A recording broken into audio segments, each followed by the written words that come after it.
क्या आप जानते हैं कि दुनिया भर में लगभग 25% लोग पुनर्जन्म में विश्वास करते हैं?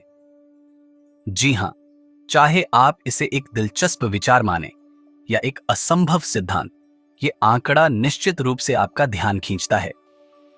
पुनर्जन्म की अवधारणा सदियों से मनुष्यों के मन में गूंज रही है, जो जीवन के सबसे बड़े सवालों में से एक का उत्तर देने का दावा करती है। मृत्यु के बाद क्या होता है? इस विषय पर चर्चा करते समय यह न केवल हमें आत्मा, जीवन और मृत्यु के अर्थों पर विचार करने के लिए प्रेरित करता है, बल्कि हमारे अस्तित्व की गहराई और आत्मा के प्रति हमारी अवधारणाओं पर भी सवाल उठाता है। दुनिया भर में लाखों लोग इस विश्वास को स्वीकार करते हैं, चाहे वह उनके धर्म का हिस्सा हो या उनके व्यक्तिगत अनुभवों का परिणाम हो। चाहे आप इसे माने या न माने, पुनर्जन्म का विचार हमें उन सीमाओं के पार देखने के लिए प्रेरित करता है जिन्हें हम अक्सर अज्ञात मानते हैं। इस वीडियो में हम इस पर गहराई से चर्चा करेंगे कि पुनर्जन्म क्या है, यह विभिन्न संस्कृतियों में कैसे प्रकट होता है और विज्ञान इस विचार के बारे में क्या कहता है। तो चलिए इस आकर्षक विषय पर चर्चा शुरू करते हैं और देखते हैं कि क्या पुनर्जन्म का विचार सिर्फ एक मिथक है या इसके पीछे कोई वास्तविक सच्चाई है। तो पुनर्जन्म वास्तव में है क्या? यह वो विश्वास है कि हमारी मृत्यु के बाद हमारी आत्मा एक नए शरीर में वापस आती है। इस विचार की जड़ें सदियों पुरानी हैं और यह अनेक संस्कृतियों और धर्मों में महत्वपूर्ण भूमिका निभाता है। पुनर्जन्म का विचार हमें जीवन के बड़े सवालों पर विचार करने का अवसर देता है। क्या हमारा अस्तित्व केवल इस जीवन तक ही सीमित है या क्या यह किसी अन्य रूप में जारी रहता है? पुनर्जन्म की अवधारणा प्राचीन काल से ही विभिन्न संस्कृतियों और धर्मों में प्रचलित है। उदाहरण के लिए हिंदू धर्म में पुनर्जन्म का विचार आत्मा और कर्म पर आधारित है।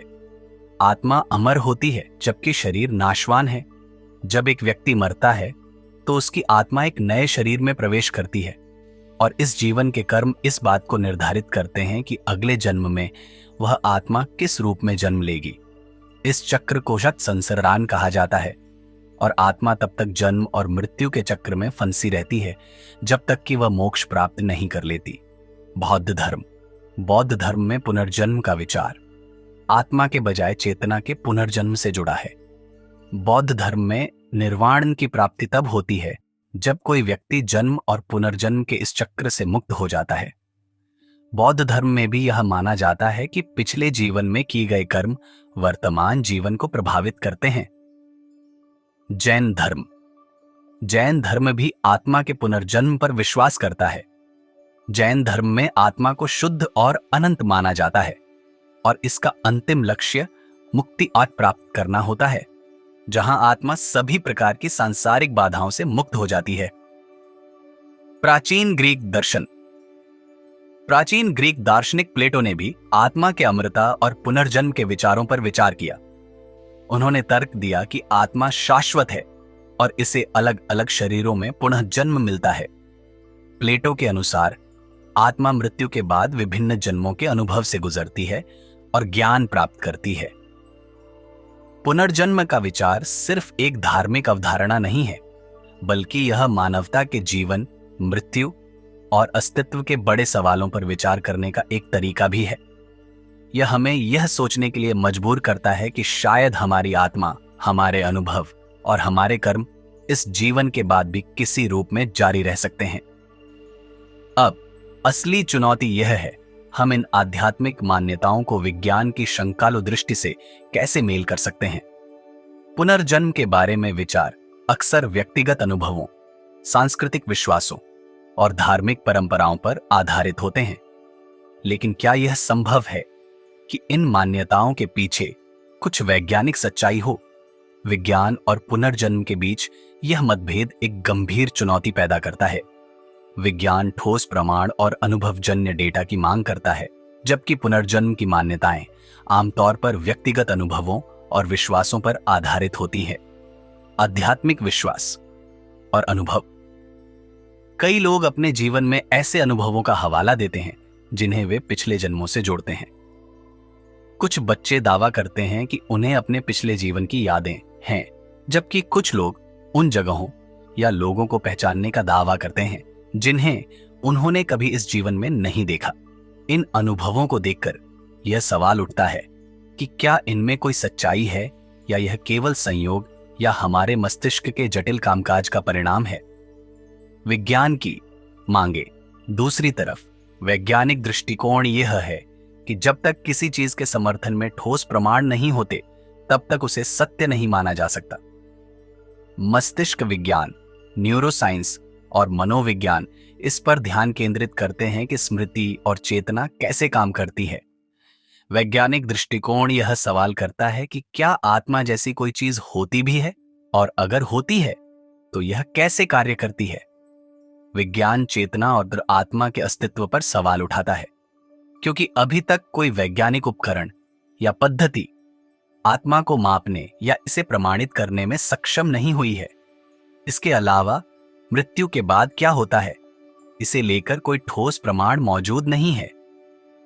पुनर्जन्म का विचार वैज्ञानिक दृष्टिकोण से कठिन साबित होता है, क्योंकि यह एक ऐसा अनुभव है जो न तो वैज्ञानिक रूप से मापा जा सकता है और न ही इसका कोई स्पष्ट प्रमाण मिल सका है। इस द्वंद्व का अर्थ यह है कि पुनर्जन्म का विचार एक रहस्य बना हुआ है। विज्ञान और पुनर्जन्म के बीच के इस अंतर को समझना जरूरी है ताकि हम इसे एक व्यापक परिप्रेक्ष्य में देख सकें। चलिए इसे थोड़ा और गहराई से समझते हैं और पुनर्जन्म के आसपास की कुछ सांस्कृतिक मान्यताओं पर नजर डालते हैं। जैसा कि हमने पहले देखा, पुनर्जन्म का विचार विभिन्न धर्मों में गहराई से जड़ें जमाए हुए हैं, लेकिन केवल धार्मिक दृष्टिकोण से इसे समझना पर्याप्त नहीं होगा। इसे सांस्कृतिक, दार्शनिक और वैज्ञानिक दृष्टिकोणों से भी समझना आवश्यक है। कर्म और पुनर्जन्म। हिंदू और बौद्ध दर्शन में पुनर्जन्म का विचार कर्म पर आधारित है। कर्म वह सिद्धांत है जिसके अनुसार हमारे अच्छे या बुरे कर्मों का प्रभाव हमारे अगले जन्म पर पड़ता है। यदि आपने इस जीवन में अच्छे कर्म किए हैं तो आपके अगले जन्म में आपको अच्छा फल मिलेगा। इसके विपरीत बुरे कर्मों का नकारात्मक परिणाम अगले जीवन में भुगतना पड़ता है। यह विचार हमें हमारे वर्तमान जीवन के कार्यों और उनके दीर्घकालिक परिणामों पर विचार करने के लिए प्रेरित करता है। जीवन का हर कार्य एक बड़ा प्रभाव छोड़ता है जो शायद अगले जन्म में ही सामने आए। प्लेटो और आत्मा का अमृत। प्लेटो ने आत्मा के अमृतत्व पर विचार किया और माना कि आत्मा मृत्यु के बाद भी जीवित रहती है। उनके अनुसार आत्मा अमर होती है और शरीर की मृत्यु के बाद वह विभिन्न जन्मों में प्रवेश करती है। अब यहां सबसे दिलचस्प बात आती है।